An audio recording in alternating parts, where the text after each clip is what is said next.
The Sportscast, November 8th, 2021. If you haven't yet, please subscribe in all our channels, YouTube, twitch.tv, and Apple Podcasts. And if you're listening on Apple Podcasts, please leave a rating and a review. It will help us out tremendously.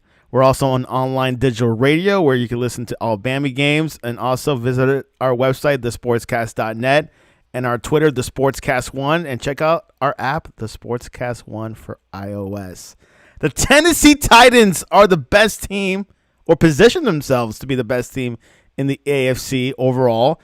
But it was a fluky weekend for a lot of big teams. We've seen teams like Jaguars being the Bills. No idea how that happened post-Halloween. Anyways, joining a man that can straighten this all out, Ryan Christa. Welcome back to the Sportscast. Santiago, it's good to be here. Happy Monday after a crazy NFL weekend. Pretty crazy. Last night, the Titans beat the Rams 28-16 on SNF. We had a good performance from Adrian Peterson. How about that, Ryan? Yeah, I mean, it was news broke beginning of last week about Derrick Henry's injury. So it kind of.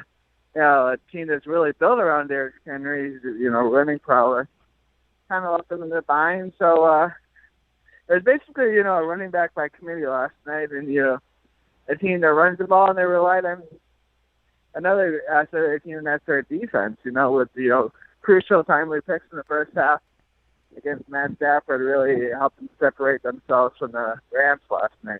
Huge win for the Titans. Yeah, like you said, it puts them in the driver's seat in the AFC, definitely in their division, but definitely in the AFC, especially following the Bills' loss. Something to definitely take a look at a little bit later in the show. And your Broncos, no one thought it could happen. I was looking at that game before on Friday. I was like, this could be a win for Broncos, and it turned out to be larger margin than I thought. Javonte Williams. Now all four. So what happened? Like, what did you see different with the Broncos and Cowboys? I just saw, a team that played great team football. Again, this team isn't full of superstars. They don't have a lot of, huge difference makers. It was, again, a weird week. They traded away their franchise player, Von Miller. It's kind of almost to energize the team, where it's like, they gave the team, okay, we got to play a chip on the shoulder. And everybody stepped up on both sides of the ball.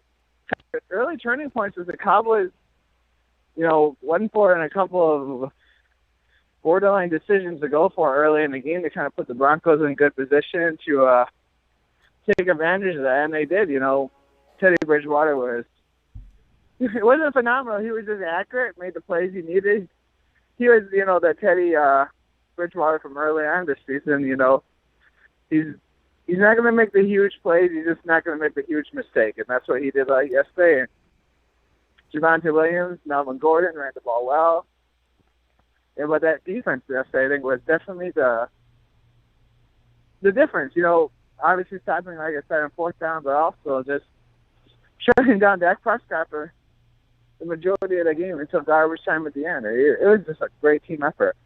Ryan, now all four AFC West teams are over 500 after 9 weeks. What are your thoughts about that?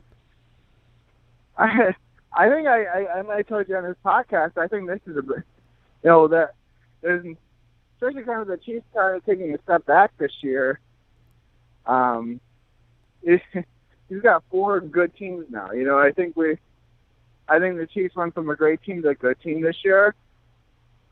And then you got, the Raiders and Chargers, the Broncos. And they're not a roller coaster ride, but right now they're a good team. So it's going to be interesting in the second half of the year to see who, as more divisional games come up, who's going to take the next step and separate themselves. So if anybody's division, I think the greatest upside is still the Chiefs, so they can just put it all together. I don't think they will. But, the Raiders. I don't think they'll finish first. You have so much turmoil this year. This is last week is the first week it really showed up on a really bad loss to the Giants. Yeah, Raiders that lost against the Giants. Right now, the West is Chargers, Raiders, Chiefs, and Broncos. Hey, Broncos are still in it. But this West team, different leaders. We saw the Raiders were on top for the past few weeks. Now it's the Chargers. AFC West is still in play. There's no dominant leader. I don't think the Chiefs are going to finish up top, maybe second at best. But I do not think the Chiefs are going to turn things around. I think we're going to see a new leader, Chargers and Raiders this year. I really do. I think it's the whole AFC, Santiago. There's no – and we talk about the Titans, they're a good team, but they're kind of flawed. So, they don't have a – Ryan Tannehill's arm enough to get them far in the playoffs. We'll see. But, we saw – the Bills being the biggest roller coaster ride of them all, you never know what you're going to get out of them this year. And then the Chiefs, what? But, then you're like, oh, you look hope for a team like the Bengals, and then the Bengals kind of come back to earth. The Ravens might be that steady Eddie there, They don't blow anybody out, they just get wins. And that, we'll see what happens. Aaron Bernstein from Sports Talk 101 says the NFC is the most they're like the most dominant conference this season so far.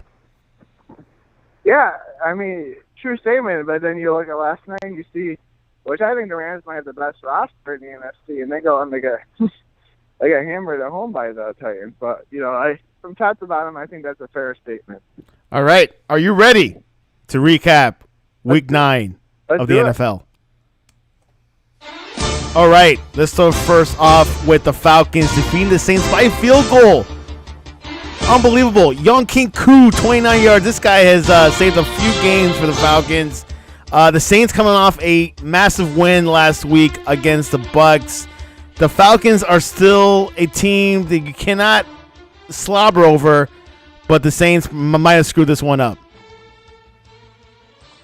Yeah, this is a game I think the Saints, in the season they don't make the playoffs, or don't have home field advantage. You're going to look at the game like this. The Falcons are, I don't know, they're definitely, they're not a complete team. They're not a great team. They just kind of hang around, and sometimes they win at the end and sometimes they come up short. They're just a decent football team. We got experienced leader Matt Ryan. They play good like they did yesterday, but then you go last week against the Panthers, they kind of laid a major egg offensively. So kudos for a good victory. Matt Ryan, another comeback victory, in his illustrious NFL career. So I think a good showing from Trevor Siemian, in his first start in a very long time. So when the Saints have to score points, they're going to be tough for them to win a lot of games. But this is a defensive-first football team. When they're locked in like they did against the Packers, they're going to be, not the Packers, the Buccaneers. They're a different animal. But yesterday, I think they let their guard down a couple of times against the Falcons, and it hurt them, especially in the end. Matt Ryan had 343 yards. Trevor Siemian had 249 yards. Taysom Hill did play, 33 yards. So, interesting division, NFC South division going on. Yeah, I think we're going to be interested to see coming up, now that Taysom Hill's kind of fully recovered, what Sean Payton is going to do. Is he going to go back to Taysom Hill? Or is he going to stick with Trevor Siemian, more of a traditional quarterback? Something to look forward to see what happens this week. The Bills lose to the Jaguars 9-6. Ryan saw Urban Meyer celebrate at the end of the game. And right towards the end of the game, it was linebacker Josh Allen versus quarterback Josh Allen, Ryan. Yeah, with a real Josh Allen stand up. Oh, wow. It was just, walking around here in downtown Rochester, Western New York. People are just walking a little slower today, Santiago. You don't have that pep in their step. It was a crushing loss. 9-6. You're not going to win them all, but you can't. The way they lost it, and It's a tough one, a tough pill to handle, Very winnable game for the Bills. Loses 9-6 against the Jaguars. The Browns came back. Baker Mayfield 41-16. A Bengals team that's been having a bad 2 weeks, losing against the Jets. Now the Browns. Now we know who's the best team in Ohio. Well, I don't know.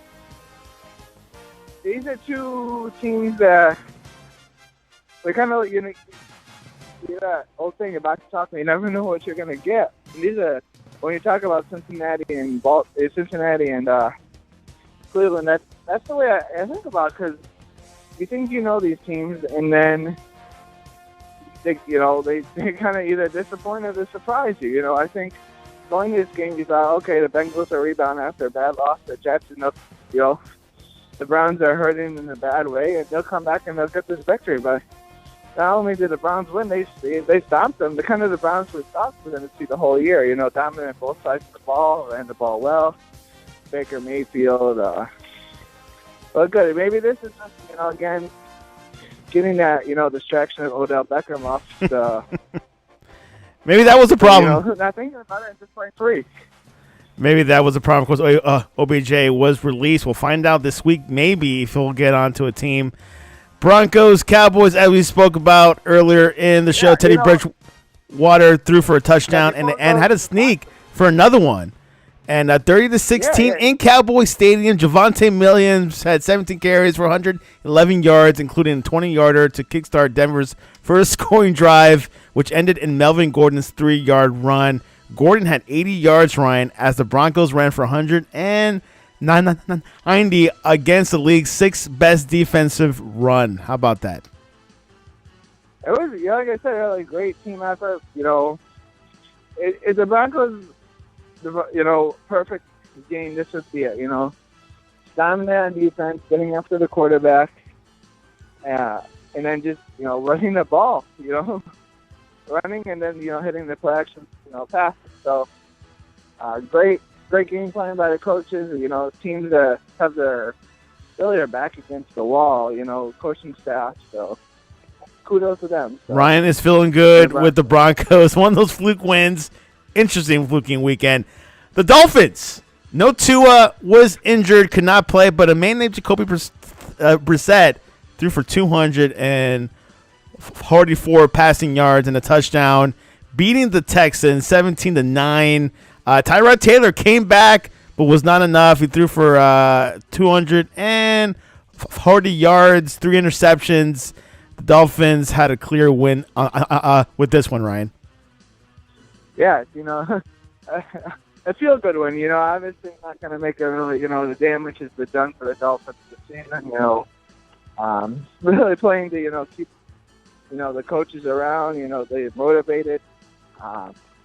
It was a game that showed that they cared, When you get to a certain point, you have a huge losing streak. You find that teams, don't have the same killer instinct, But, I think the Dolphins showed that the professionalism. This thing got that victory against the Texans, which I think most people thought with Tyrod coming back, it was going to be the Texans game to win. But I think the Dolphins, from start to finish, really were the better team. Let's go to the Meadowlands. It's been a tough place to win in New York because Giants beat the Raiders 23-16. Giants had a close game against the Chiefs. They won the previous week. The Raiders were on a roll, but the Giants were able to pull off this game 23-16. Daniel Jones, your boy, 30-yard touchdown to Evan Ingram. I don't know if he's my boy, Santiago, but it was a good performance all around for the Giants. It's kind of a perfect storm. Like I said, there's been a lot of turmoil in the Raiders organization, the Henry Ruggs situation. I kind of caught up to them going across the country, playing against a desperate Giants team. There was, it's kind of a perfect storm, and I think that's kind of what happened yesterday. The Raiders are just a little bit off. The Giants played well enough to win, so kudos to the the New York Football Giants to give me a big victory. Now the Giants are tied for second in the NFC East. Let's go a little bit down south in Carolina. Patriots are continuing the streak to beat the Chargers last week away on the road. Beat them there. Now they beat Carolina 24-6. Belichick is 4-0 against Darnold, Ryan. Yeah, it's just kind of a workman performance, I think, from the Patriots. They knew what they had to do to get the victory. They're 5-4. Not far away from the Bills right now, so things could be looking up. This could be a surprise season for the Patriots. When the Patriots can, run that ball, they got a good defense they can lean on. So, and then they get enough from Mac Jones. So, again, just a good all-around game for the Patriots, and it'll be interesting to see what happens in the AFC East. Yeah. Now with the Bills' loss and the Patriots win, the Patriots are only one game apart from the Bills. Yeah, very close. They got 2 matchups coming up with them, so we'll see what happens. A close one in Baltimore. Ravens has been struggling at home, but they beat the Vikings 34-31. And a guy named Justin Tucker, maybe one of the greatest kickers of all time, kicked a 36-yard field goal with 16 seconds left in overtime to give Baltimore Ravens the win. Ravens are eking these things out, but the Vikings are a good team, though, Ryan. The Vikings are a well put together team that they never really finish it. They're always there at the end. They just it doesn't come through. I think time is running out on Kirk Cousins in Minnesota. But this specific game, it was a roller coaster game. The Vikings jumped out early. Ravens came back. Vikings tied it towards the end. I thought, the Ravens were driving early in overtime, but then it gets kind of a spectacular interception by Anthony Barr, but Ravens got the ball back and just kind of drove the ball down the field, little by little until the end of overtime. And Aaron says Vikings penalties kill themselves. Yeah, they always, that's what they are. They find a way to lose games, and that's something that Vikings stem out. So. And he says Cousins is an average quarterback. Absolutely. He's got... that's what he is. He's a good, okay NFL quarterback. I think... I just can't see him being a long-term answer quarterback from any org. They give him offense, they got a running attack, they got defense. For some reason, the Vikings never able to put it all together, so... Let's go to Philadelphia. Chargers beat the Eagles 27-24. Justin Herbert, 356 yards, 2 touchdowns, no interceptions. He's coming back. He had a bad loss last week, but it was a good victory win for the Chargers. Yeah, when Justin Herbert doesn't turn the ball over, he's going to make plays. He's got that elite arm strength. That is a tough team, a team for... I think he's got everything, to make a deep run in the playoffs this year. A quarterback that's playing well, a defense that can make plays. I think Philadelphia played better than I thought. To be in this game at the end, but Justin Herbert just a little too much. Little too much. Let's go to a game that everyone thought the 49ers were going to win because the Cardinals did not have Kyler Murray or Hopkins or A.J. Green, but they did have a guy named Colt McCoy. Helped them beat them 31-17. James Conner, my boy, in my fantasy team, gave me a huge boost. Caught a 45-yard touchdown pass. Ryan Christa was surprised. I was too. Ryan, your thoughts? Absolutely, Santiago. This kind of puts the... I think the close of the book on the 49ers season, Santiago. A game, Where's George Kittle's? Basically, the Cardinals are showing up. Yes, they're trying to win the game, but they're just trying to, get by and move on. Win. They're happy, but they were kind of accepting a loss. But they came in there. Colt McCoy does what Colt McCoy does. He always did one great game. He's definitely not a long-term answer, but that's what you want out of a backup quarterback, Santiago. Colt McCoy. He does his job. he's flexible enough. He can run multiple types of offenses. From back in Washington. He ran the Sean McVay offense. Now he looked good running Cliff Kingsbury's offense yesterday. So, but when it comes to Kyle Shanahan and the 49ers, had high expectations this year. They keep on falling short. Cardinals are 8-1, clear number one in the NFC. Why? Because the Packers lost against the Chiefs 13-7. No Aaron Rodgers. He had COVID, and apparently no one's really sure if he told the truth about he took the vaccine or not. But that was not the issue because Jordan Love came through, but not enough to win the game. 13 to a touchdown. Of course, Patrick Mahomes, 166 yards. Really not much going on there, but the Chiefs pull it out. It really wasn't, a game. I think a lot of people circle, before the season, this is going to be a shootout. Patrick Mahomes versus Aaron Rodgers. Well, you got a subpar Patrick Mahomes versus, first ever career start for Jordan Love in a big moment. So, kind of an underwhelming game, but Chiefs did what they had to do to get that victory. Kudos to that defense who has had their issues this year for sure. Did enough to stop Jordan Love. Did just enough on offense to get the job done. But the greatest mystery this year is what's happened to the Chiefs offense, Santiago. It is, they just, especially the last couple of weeks, it's just like something's just off. Will Ingram help out? What was that? Will that trade with Ingram? Like that signing with Ingram, will it work out for the Chiefs? Yeah, I think that he's a dynamic pass rusher. That's coming out. That's what the Chiefs do best, I think. When they're good on offense, good on defense, and they're getting pressure on the quarterback. That's how they're built. But if they don't get pressure on quarterback, they don't have an elite back end to hang with receivers for long periods of time. That's trouble happens, but.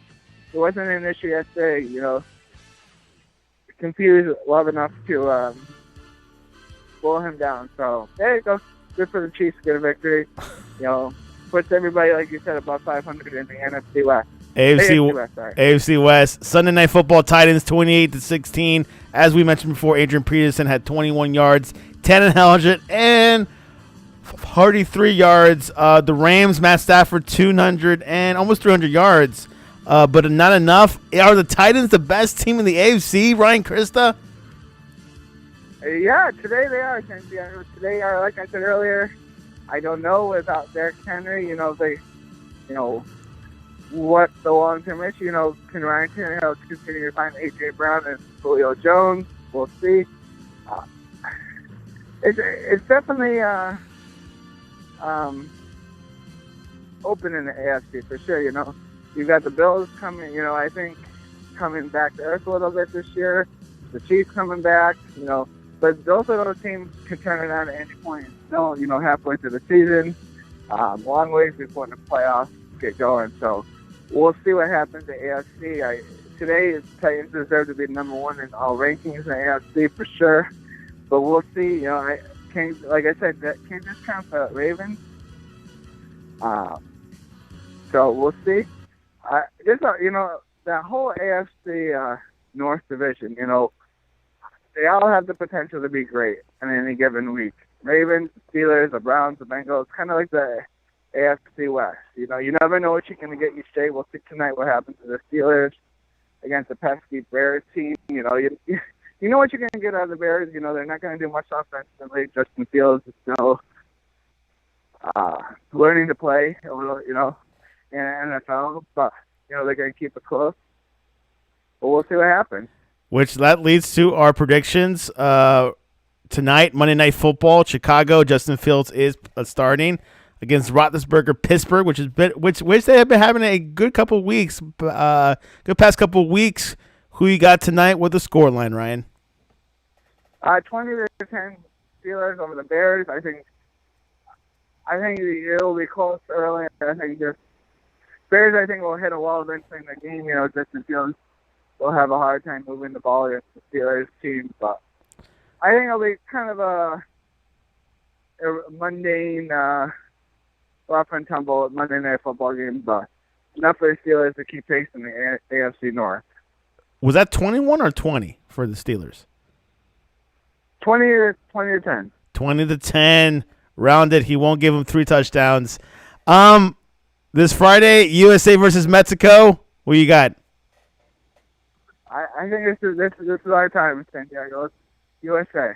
USA wins. There you have it. Week 9 recap. USA Mexico. Monday Night Football is tonight. Congratulations to the Braves for winning the World Series.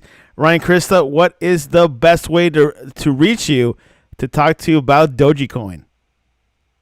Mad Dog Report on Twitter, probably the best way, In closing, Georgia Bulldogs, best team in college football. College basketball starts tomorrow. Hopefully the Gonzaga Bulldogs will be the best at. And, exciting times in sports world. Real quick, what you think about the Ole Miss trolling and Twitter with Coach Freeze, with Coach Freeze from Liberty University? Interesting, I mean, obviously, I'm not going to point fingers at Ole Miss or just some persons, some intern or, thinking he's, big shot. But, obviously, I think Ole Miss, once they spotted it, did the right thing, apologized. But there's definitely not any love lost between Freeze and Ole Miss when it comes to that. So, well, there you have it. I think there's definitely between Ole Miss is because when Freeze left, they had a lot of sanctions, and it's taken a while to kind of get out of that hole, which Lane Kiffin's helped out. So, I think everybody's in a good spot right now. There you have it. You can reach us at thesportscast.net or on our Twitter, thesportscast1. Check out the new show, Sports Talk 101, tomorrow, Tuesday at 10 p.m. Eastern. Ryan, I got to run because I got to take a flight to Pittsburgh to watch Chicago versus Steelers. All right, then, everybody have enjoyed your Monday Night Football. Bye-bye.